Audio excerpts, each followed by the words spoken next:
Normally, a prince is born into privilege. Normally, a prince is born into privilege.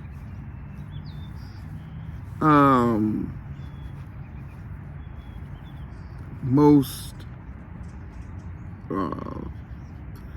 obvious is most of the time a prince is born into wealth. Most of the time a prince is born into, obviously, his father's kingdom. And so with this privilege, the prince is then,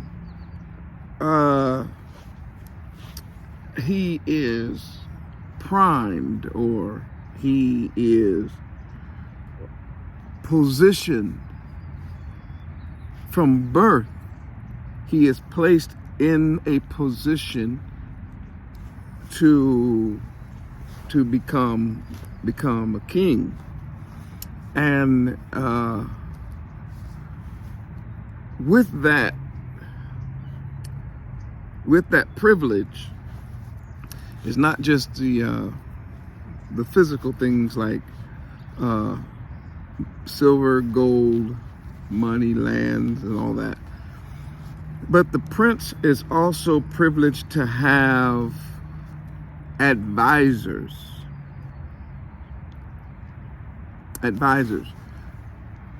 People who the king hires to work with his son, the prince, as a trusted advisor, or advisors plural. So that as a prince, part of your privilege was that the advisors that were assigned to you in whatever field they were expert in, they would be responsible in helping the prince develop whatever lessons or skills that were necessary so that when the prince became a king, he could perform his task, of course, valiantly.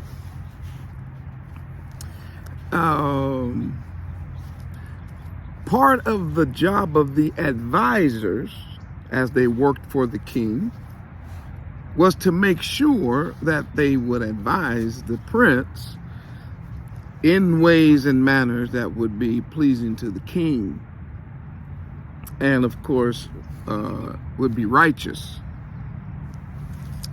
But every now and then, a wicked advisor would somehow work his way into the palace. And if a wicked advisor works his way into the palace and acts like he is a confidant, one that can be depended on and one that can be trusted, and he wins, let's just say in this case, let's say he wins the king's trust, and the king uses that person as an advisor for the prince. Then when that particular individual gets away from the actual king and has time, like let's say like some one-on-one, some quality time where he's supposed to be teaching the ways of the kingdom, that wicked person, that wicked advisor will oftentimes, will oftentimes take advantage of those times to say, look, you have a good king and your father's cool and everything. And then they'll say, but when it comes to the real world, when it comes to what's really going on out here, when it comes to this and when it comes to that, he doesn't really know this, he doesn't really know that, but I'm going to teach you this, and I'm going to teach you that. And so the prince at that time is placed in a crisis. He knows his father, he knows the king, he knows the kingdom, he knows the rules of the kingdom. But at the same time, he wants to be a good king, and he believes that his father has given him a advisor that's going to give him good advice on whatever area it is. So then he puts his trust in the advisors, and that wicked advisor leads him astray. And most of the time it's for that advisor's own aggrandizement, or because the advisor wants something out of it, or a position of power, or whatever the reason is. Maybe he just hates the king, or just hates the prince, or whatever. Whatever the end game is for the advisor is not good for the king, nor is it good for the kingdom, and it for sure is not good for the prince.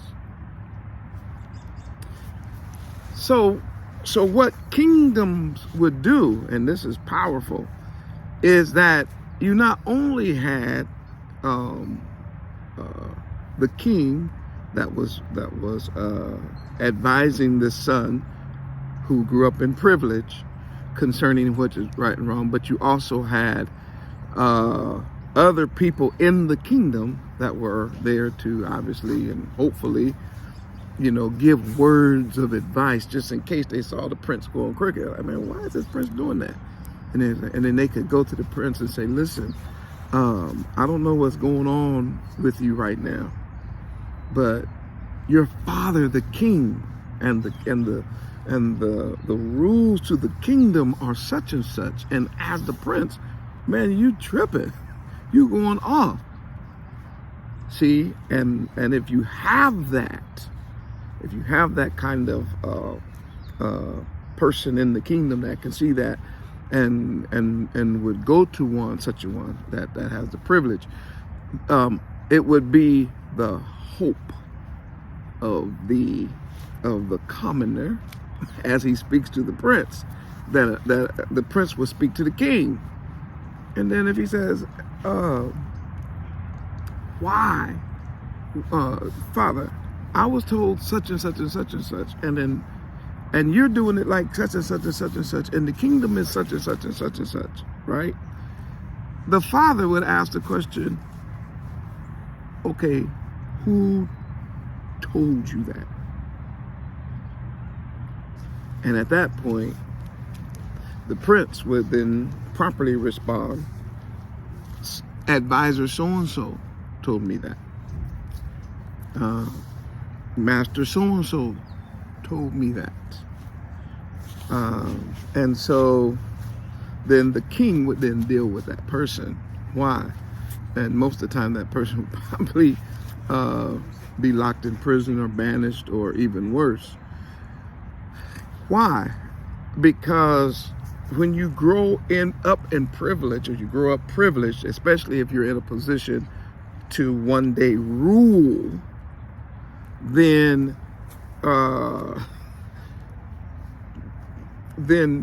the words that you receive and the advice that may come your way, the steps you take, what path you choose to put your foot on, could mean not only your own death, but it could be the death of the royal family. It can also become the demise of the nation. That's how important it is. And so that's why it needs to be dealt with. Now that happens in privilege. So let's bring it to us in this quick video. In Proverbs chapter 2, around verse 12, we are told that our Torah and our king is talking to us as he's raising the generation the next generation, or in this case, the prince, my son. He's saying that you have wisdom, knowledge, and discretion and understanding. I'm giving you this, and I'm setting up these, as you were, advisors to keep you alive, but to also guard you and protect you and deliver you from, and then here's that word, I think it's in verse 12 where it says, from the evil man, which really is the idea of the wicked advisor. Ra. Why? Because this wicked advisor has already determined that he wants to lead you, because you're the prince. His goal is to get you off track, is to get you on a path of death, is to get you to embarrass the kingdom, to cause the downfall of the nation. So he says, you're going to need some things. Now, that's in privilege. So I'm gonna just show you this. Watch. Imagine if you were born in all the right circumstances, a king, a kingdom, all of the things in place that you need, the money, the wealth, and you still need advisors. You still need people to watch over you, and you still have enemies within that would try to move you off the right path into a crooked or perverse path. What happened to us? For we are the royal house of Israel, and we are the royal house of Yehuda. And as royalty, being raised as a prince, we were supposed to be given Torah. We were supposed to be not only given Torah, but we were supposed to have advisors and teachers and confidants and men of valor and men of honor and masters to help us develop into kings. But our disadvantage was we weren't born into that kind of privilege. We were born a prince, but we were born a prince whose people had been kidnapped,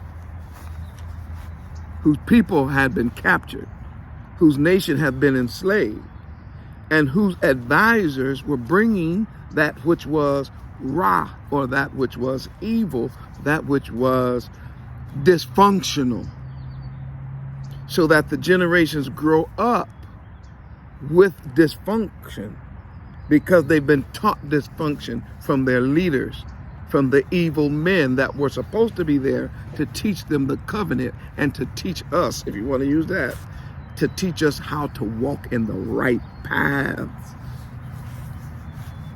And these people understood something. They knew that we were going to trust them. And they knew that we were going to trust them. Why? Because every generation has advisors. But because we grew up disenfranchised, disinherited, and disconnected from who we are and whose we are, we listened to our enemies, and we listened to the powers that be, who then instructed our advisors to give us bad advice. And then we grew up not knowing anything about being a prince and anything about being a real king. So therefore, we had to be careful. Be careful about just taking words from anybody that seem to say, I know the Torah, but you can't always follow Torah. Or, I know what the Bible teaches, young man, but listen, that Bible ain't always right about everything. And, you know what I mean? You got to watch that.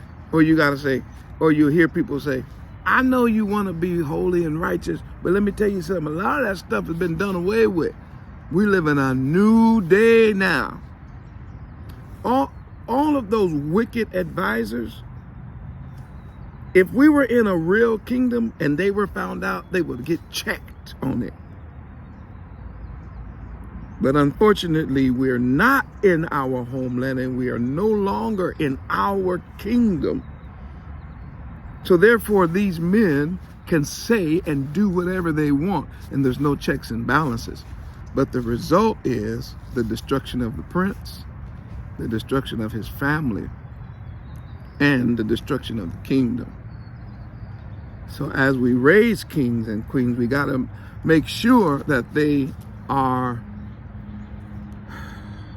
get wisdom, knowledge, understanding, and discretion, because in our community, we have at least 3 people we got to watch all the time, and we got to be delivered from the mindset of these 3 men. I'll get to the women later. The number 1 man that you got to watch, you have to watch that so-called preacher.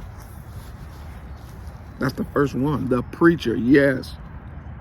Jeremiah chapter 23 tells us about him, especially when they call themselves a Christian preacher, pushing a doctrine that came out of Europe and is not Torah. Holidays, you ain't gotta, when we talk about the Bible, that you don't have to do that. All that's been done away with. You gotta watch that preacher. That's the first one. That so-called pastor who has no checks and balances when it comes to the Torah. The second person you're gonna have to watch is that pimp. Oh yes, you gotta watch the pimp. What do you mean? Where all the advice that comes from this particular person is about pimping.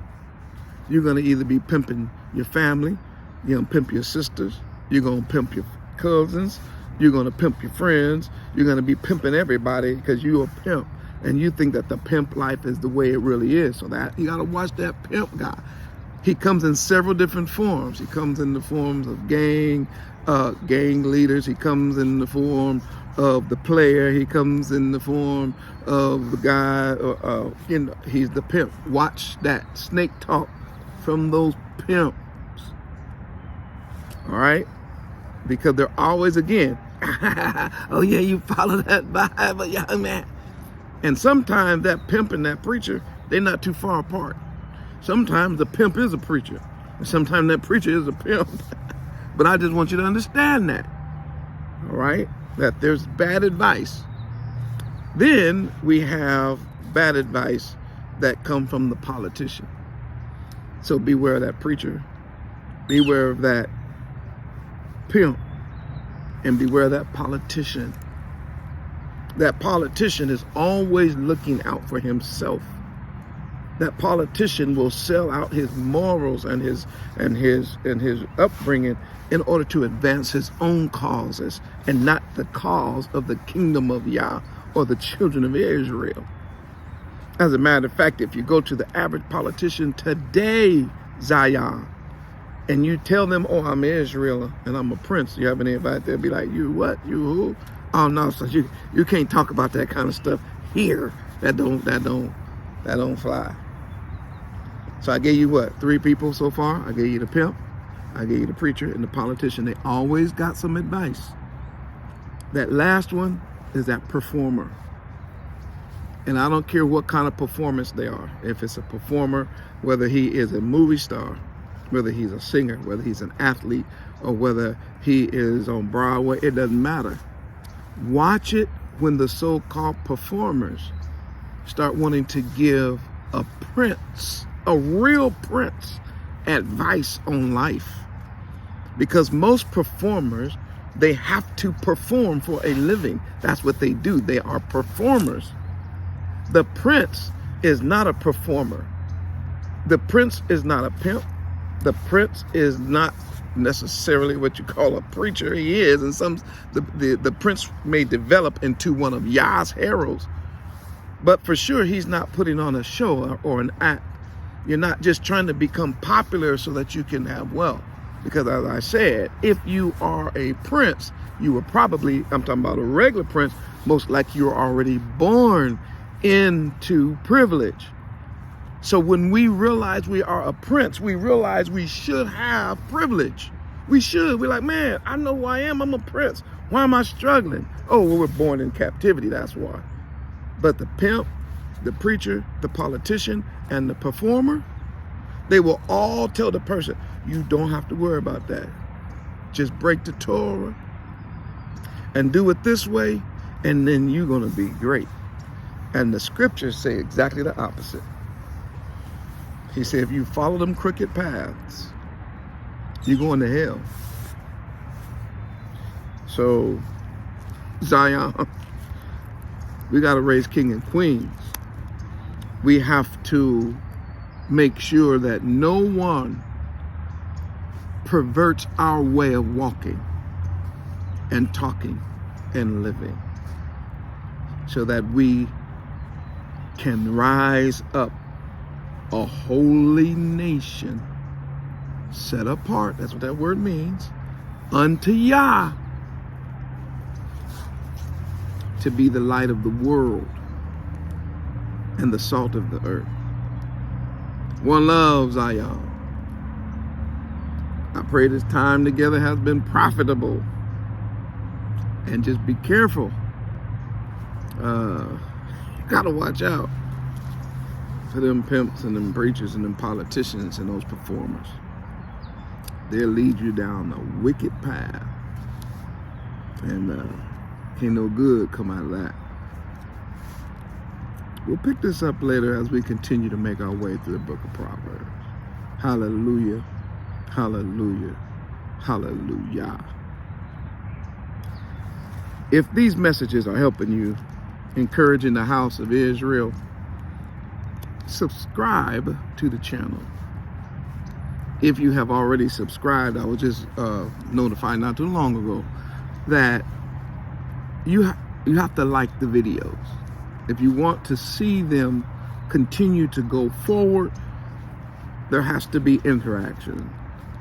It's just one button. You just click the subscribe button, and then you just click another button. It's absolutely free, y'all know that. You click that button that says that you like the video, and then it will get pushed further into and prayerfully into the hands of people who will benefit from it. And then of course you can support the art. And when you support the work, you enable us to continue to do this full time for the Master, for the King. And prayerfully, it's not only are you supporting us, but it is my prayer that these messages are also supporting you. So, hallelujah, hallelujah, hallelujah. Until next time, just understand that the prince is going to always be under pressure to get him to somehow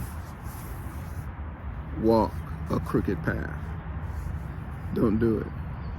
Stay true to Yah. And stay true to that Torah. It won't be long.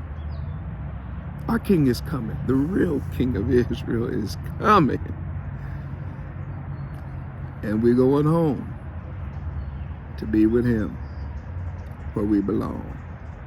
Hallelujah.